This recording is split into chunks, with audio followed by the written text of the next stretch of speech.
Bonjour Nathalie. Bonjour. Moi c'est Nathalie, je travaille au Parc naturel régional du Vercors pour mission de gérer un espace naturel sensible, celui du plateau de la Molière et du Sornin. C'est déjà une gestion qui est confiée par le département, parce que c'est une politique du département au parc.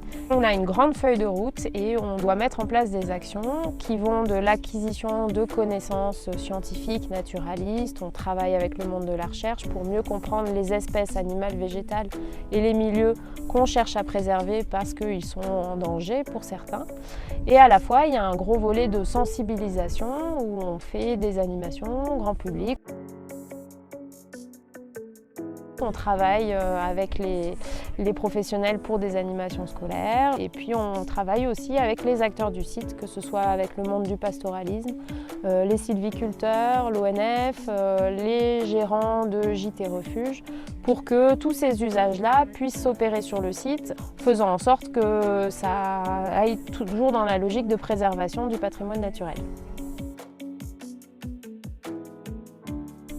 Oui, je pense qu'il y a un gros rôle qui est joué dans l'information qui est donnée dans les offices du tourisme, que ce soit sur les bonnes pratiques dans ces espaces de montagne ou forcément comme on a d'autres acteurs comme les alpagistes, les bergers, les sylviculteurs qui vont mener des chantiers. Il y a, je trouve, des bons comportements visibles chez les personnes qui empruntent ces espaces-là. De bien rester sur les sentiers, de bien fermer les portiques ou les clôtures pour le pâturage, respecter les chantiers sylvicoles, respecter la faune et la flore aussi en ne cueillant pas, en ne nuisant pas à la quiétude de la faune.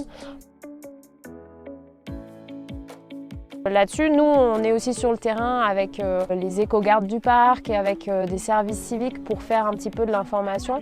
Dans l'ensemble, les gens respectent bien ces bonnes pratiques qui sont en fait de la bonne intelligence.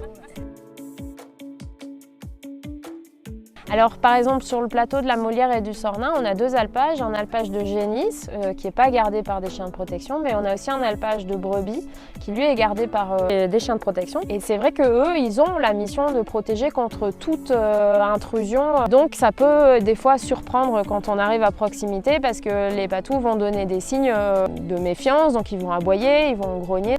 Dans tous les cas, c'est s'arrêter pour laisser le temps en fait aux patous de comprendre s'il y a danger ou pas. Une fois qu'ils vont comprendre qu'il n'y a pas danger parce que vous vous êtes arrêté à une certaine distance, vous leur avez parlé tout doucement, des choses comme ça, vous n'avez pas fait de grands gestes, vous êtes resté immobile, ils vont comprendre que la menace elle n'est pas là, donc ils vont progressivement s'éloigner ou vous accompagner et vous ferez en sorte de bien contourner le troupeau, ne surtout pas franchir le troupeau parce que c'est là où les patous peuvent penser qu'il y a menace. Moi, ce que je voulais simplement rappeler, on a parlé des patous, on a d'autres choses qui peuvent nuire aussi à la vie du site et qu'on constate encore régulièrement malheureusement. C'est de bien veiller quand vous venez avec vos chiens qui sont tolérés sur l'espace naturel sensible, de les promener en laisse. Que ce soit la cohabitation avec les troupeaux, mais aussi le respect de la quiétude de la faune. Un chien qui va sortir du sentier ou même qui sera sur le sentier mais qui ponctuellement va sortir, ça va créer du stress pour la faune sauvage. On est quand même sur un espace naturel sensible qui a été créé parce qu'il y a des espèces sensibles et à protéger. Il y a plein d'autres endroits où on peut aller promener son chien sans laisse, veiller à ce qu'ici ce soit à minima respecté. Deuxième chose aussi, c'est pour les feux de bivouac. Et là, c'est valable sur l'ENS, mais aussi sur plein d'autres endroits au titre du code forestier. Les feux de bivouac sont interdits. On sait que c'est dans l'esprit du grand public, c'est assez indissociable du bivouac en lui-même, mais il faut garder en tête, garder à l'esprit le risque incendie qui est de plus en plus prégnant sur nos territoires. Le dérangement que ça peut causer, la destruction déjà de la végétation, de la faune du sol et le dérangement que ça peut causer à la faune sauvage. Merci beaucoup Nathalie. Merci à vous.